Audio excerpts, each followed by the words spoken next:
감사합니다. 지난주 부활절 예배를 잘 보내고 오늘 두 번째 주일을 맞이하였습니다.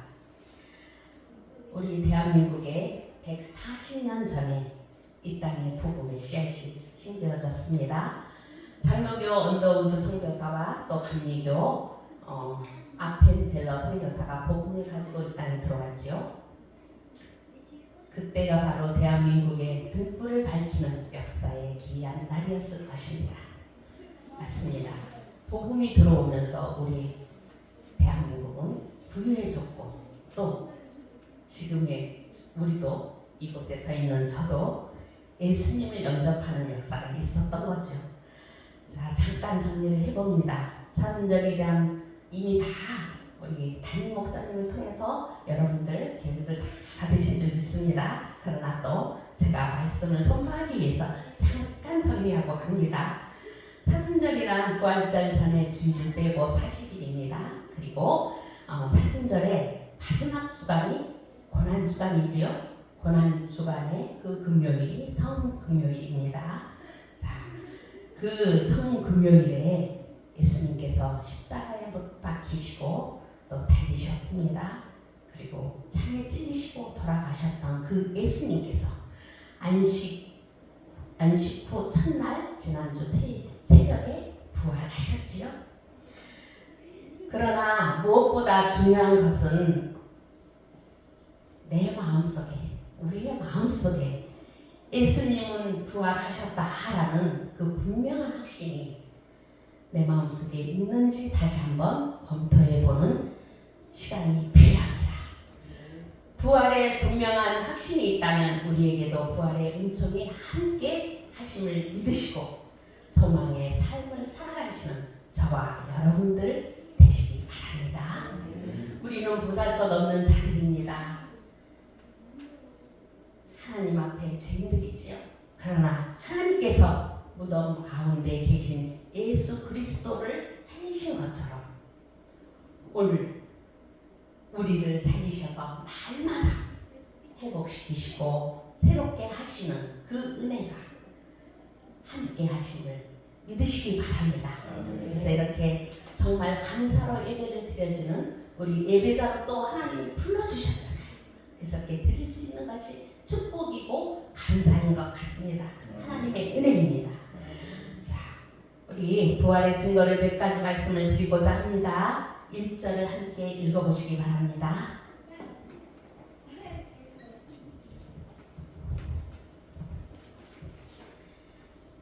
네. 안식 후 첫날 일찍이 아직 어두울 때에 막달라 마리아가 무덤에 와서 돌이 무덤에서 옮겨진 것을 보고 아멘. 막달라 마리아는 일곱 귀신 들린 여자였지요. 장녀 생활로 비참한 생활을 하던 여자였습니다. 그런데 그가 예수님을 만났습니다.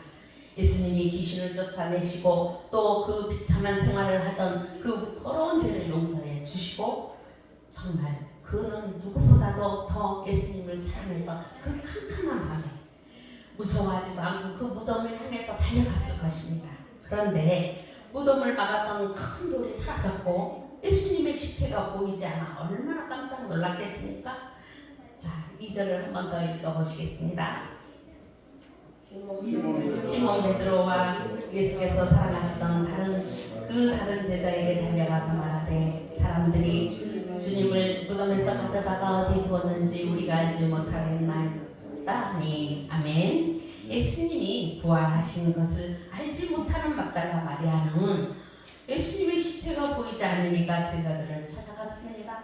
그래서 예수님의 시체가 없어졌다는 소식을 수제자 베드로에게 먼저 전했어요. 또 다른 제자들도 얼마나 놀랐겠어요. 무덤으로 달려가 보니 정말 시체가 안 보였습니다. 예수님이 입었던 세마포만 있었던 것이지요. 부활의 첫 번째 증거는 예수님의 무덤이 비어 있었다는 것입니다. 예수님의 빈 무덤은 우리 기독교의 자랑거리입니다.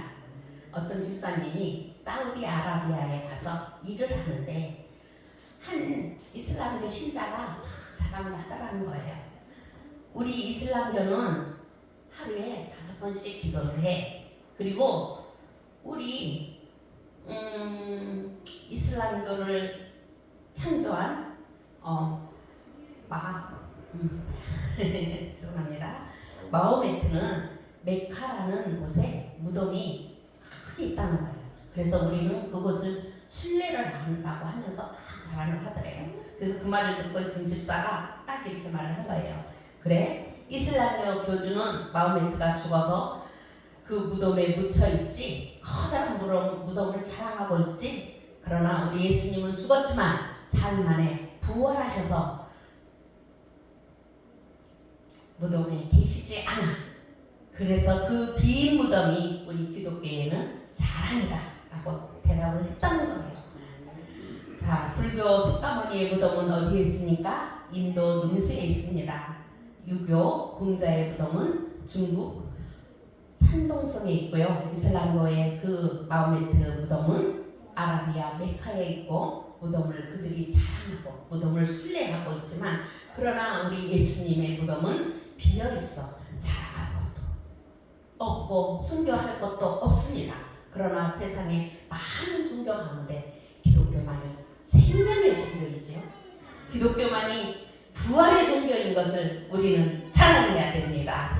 부활의 두 번째 증거는 주일이 바뀐 것입니다.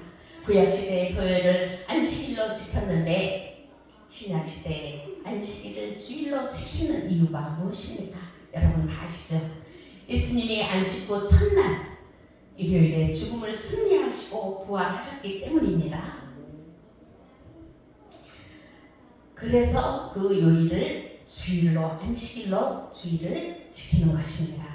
사도행전 20장 7절 그리고 고린도전서 16장 2절을 등을 보면 초대교인들은 안식 후 첫날 즉 일요일에 예배를 드렸습니다. 하나님이 첫 번째 날부터 여섯째 날까지 6일 동안 창조하셨고 또 그 천지만물을 창조하신 후에 7째 되는 토요일에 안식을 하셨지요. 백성들에게 토요일에 안식을 지키라고 했지만 안식일이 일요일로 바뀐 것은 예수님이 사망 권세를 승리하시고 지난주 새벽 주일에 부활하셨기 때문입니다. 자, 부활의 세 번째 증거는 하나님이 보내신 천사가 증거를 합니다. 막달라 마리아가 새벽에 무덤을 찾았더니 예수님이 계시지 않고 두 천사가 있는 것을 보고 깜짝 놀랐습니다. 12절, 12절을 한번 읽어봅시다. 마리아 무덤 밖에 서서 불거리 등에 불면서 불어오는 들여다보니 흰옷 두 천사가 예수의 시체가 뉘었던 곳에 하나는 머리편에 하나는 발편에 앉았더라. 아멘. 무덤을 찾아간 여자들이 천사를 보고 무서워하니까 천사가 이렇게 말했습니다. 마태복음 28장 6절 너희는 무서워 말라. 십자가에 못 박힌 나사렛 예수를 찾는구나. 그가 살아나셨고 여기 계시지 아니하니라. 그를 보라, 그를 두었던 이곳이 비어 있느니라라고 말씀 천사가 말했습니다. 아멘. 여러분, 예수님의 무덤이 왜 비어 있었을까요? 천사가 말한 대로 예수님이 부활하셨기 때문에 비어 있었던 것이 아니겠습니까? 자, 찬송가 165장에 보면 우리 지난주에 많이 불렀죠. 예수님께 영광, 다시 사신 주, 사망 권세 모두 이기시었네. 흰옷 입은 천사 돌을 옮겼고 누이셨던 곳은 비어 있었네. 주님께 영광, 다시 사신 주, 사망 권세 모두 이기셨네. 아멘. 아멘. 부활의 네 번째 증거는 부활하신 예수님을 만난 제자들, 전도하다가 순교해서 예수님을 부활에 증거했던 그 제자들의 증거입니다. 예수님이 십자가에 죽으시니까 제자들은 어떻게 했어요? 낙심했잖아요. 절망했잖아요. 그리고 모두 고향으로 갔습니다. 아마 저도 그랬을 거예요. 그러고도 남죠. 또 어떤 제자들은 예수님이 십자가에 죽으시니까 두려워서 골방에 숨어 있었다는 거예요. 그런데 부활하신 예수님이 제자들에게 나타나셔서 자신의 몸을 보여주셨죠. 자, 보아라, 나다. 자, 내 손을 만져보아라 하셨잖아요. 부활하신 예수님이 제자들에게 이렇게 말씀하셨어요. 자, 너희들 예루살렘에 모여라. 해서 예루살렘에 모인 제자들이 기도하다가 성령을 받아 부활하신 예수님을 증거했고요. 기독교가 생겨났고요. 부활하신 예수님을 증거하다 그들이 다 순교했습니다. 첫 번째 베드로는 로마에서 전도하다가 십자가에 거꾸로 못 박혀 순교했고, 베드로의 형 안드레는 헬라에서 전도하다가 X자형의 십자가에서 순교했습니다. 야고보는 예루살렘에서 헤롯 왕에게 칼로 목을 베임을 받다 순교를 했고요. 요한은 밤모섬에서 귀양살이하다가 순교했고, 빌립은 부르기아에서 전도하다가 목매달려서 순교했습니다. 바돌로메는 알베니아에서 전도하다가 십자가에서 순교했고, 예수님이 부활하신 것을 의심했던 누구죠? 도마. 맞습니다. 도마는 부활하신 예수님을 만나 인도에 가서 전도하다가 순교했고요. 마태는 이디오피아에서 전도하다가 칼로 몸매임을 당해 순교했습니다. 알페우의 아들 야고보는 전도하다가 성전 꼭대기에서 떨어져서 순교했고요. 유다는 열심 당원이었던 시몬은 애굽에 가서 전도하다가 화살에 맞아 순교했고요. 야고보의 동생 유다는 파사에 가서 전도하다가 칼에 맞아 순교했고요. 가론 유다 대신 뽑힌 마띠아는 이디오피아에서 전도하다가 돌에 맞아 순교했습니다. 여러분, 예수님의 제자들이 전도하다가 하나같이 순교한 이유가 무엇입니까? 부활하신 예수님을 만났고, 부활의 주님을 만났던 제자들은 죽음을 두려워하지 않고 죽음 후에 천국에 가는 것을 확신했기 때문에 전도하다가 순교했던 것입니다. 그런데 부활의 다섯 번째 증거가, 결정적인 증거가 있습니다. 자, 다섯 번째 부활의 결정적인 증거는 무엇일까요? 오늘 이 자리에서 부활하신 예수님을 믿고 있다는 우리들입니다. 자신들을 들여다보십시오. 나를 들여다보십시오. 정말 보잘것없습니다. 나름 얼마나 똑똑하고 예리하십니까? 어리숙한 내가 아니지 않습니까? 모두 다 그렇게 생각하실 줄 믿습니다. 그런데 그런 우리는 예수님을 보지 못했어요. 부활하신 예수님을 만나지도 못했어요. 그런데 어떻게 더더욱이 그 부활하신 예수님을 믿고 오늘도 이 기쁨으로 감사 예배를 드릴 수가 있다는 것입니까? 이것이 얼마나 놀랐습니까? 이것이 다섯 번째 되는 부활의 결정적인 증거인 것입니다. 사랑하는 성도 여러분, 부활의 예수님의 그 부활을 진정으로 믿는 사람은 어떤 고통을 당해도 낙심하지 않습니다. 이렇게 찬양을 부릅니다. 살아계신 주 나의 참된 소망, 걱정 근심 하나 없네. 사랑의 주 내 갈 길 인도하니 내 모든 삶의 기쁨 늘 충만하네. 아멘. 제가 자주 부릅니다. 낙심될 때, 또 전말될 때, 무언가가 회복되지 않았을 때, 내가 계획했던 대로 되지 않았을 때, 내가 뭔가를 하려고 손에 잡으려고 했을 때 안 됐을 때, 저는 이 찬양을 부릅니다. 다 이루어졌을 때 아니, 뭔가 승리됐을 때 아니요. 정말 낙심하고 정말 울 수밖에 없고 정말 죽을 수밖에 없는 그 심정일 때 저는 살아계신 하나님을 부릅니다. 살아계신 하나님을 부릅니다. 오늘도 저와 함께 하시고 또 내일도 저와 함께 하실 그 하나님을 찬양합니다. 마태복음 23장 9절에 땅에 있는 자를 아버지라 하지 말라. 너희의 아버지는 한 분이시니 곧 하늘에 계신 이시니라. 아멘. 그렇습니다. 하나님 아버지 얼마나 좋은 말입니까? 하나님 아버지, 또 아버지 하나님이라고도 부르는 분도 계시죠? 얼마나 힘이 되는 말입니까?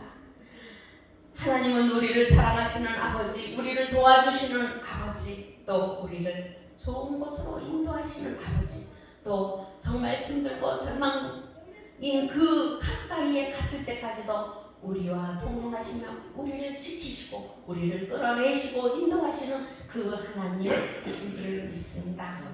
예수님은 창에 찔리셔서 살을 찢기시고 피를 쏟으시며 비참한 모습으로 죽으셨지만 부활하셨습니다. 하나님이 예수님을 다시 살리셨습니다.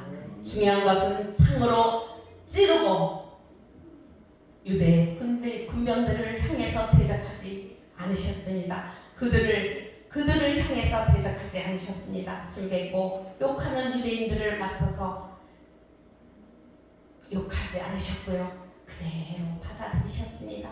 그리고 죽음에서 부활로 그 모든 것을 초월하시고 승리하셨습니다.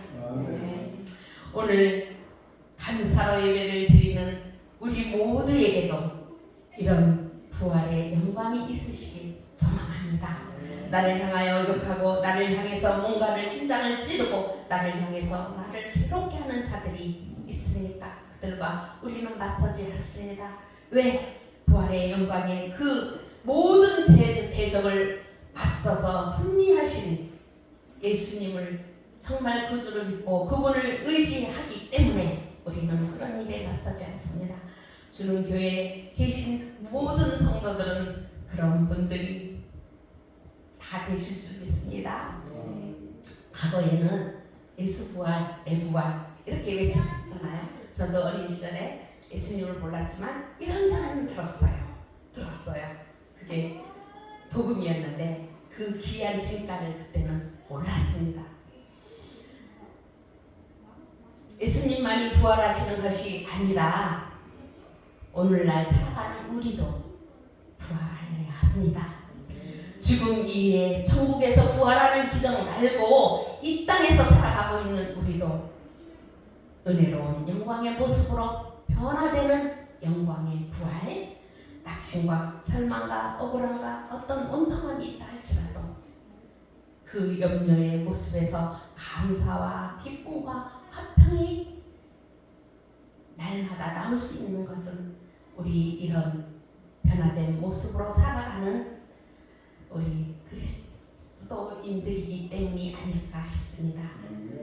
그런 모든 성도님들이 되시기를 바랍니다. 부활의 은혜를 입고 아픔이 치유되고 상처가 회복이 되고 또 약함이 강해지는, 정말 저는 약하고 미련하고 죄가 없고 그런 자입니다. 그러나 하나님께서 자녀 삼아주시고 불러서 주의 종 삼아주셔서 오늘 이렇게 주는 교회에서 감사로 예배하며 설교할 수 있는 설교자로 세워주신 그 하나님을 찬양합니다. 성도 여러분도 그런 정말 약할 때 강함 주시는 그 주님을 의지하고 늘 성령 충만한 삶을 살아가시기를 간절히 축원합니다. 기도하시겠습니다.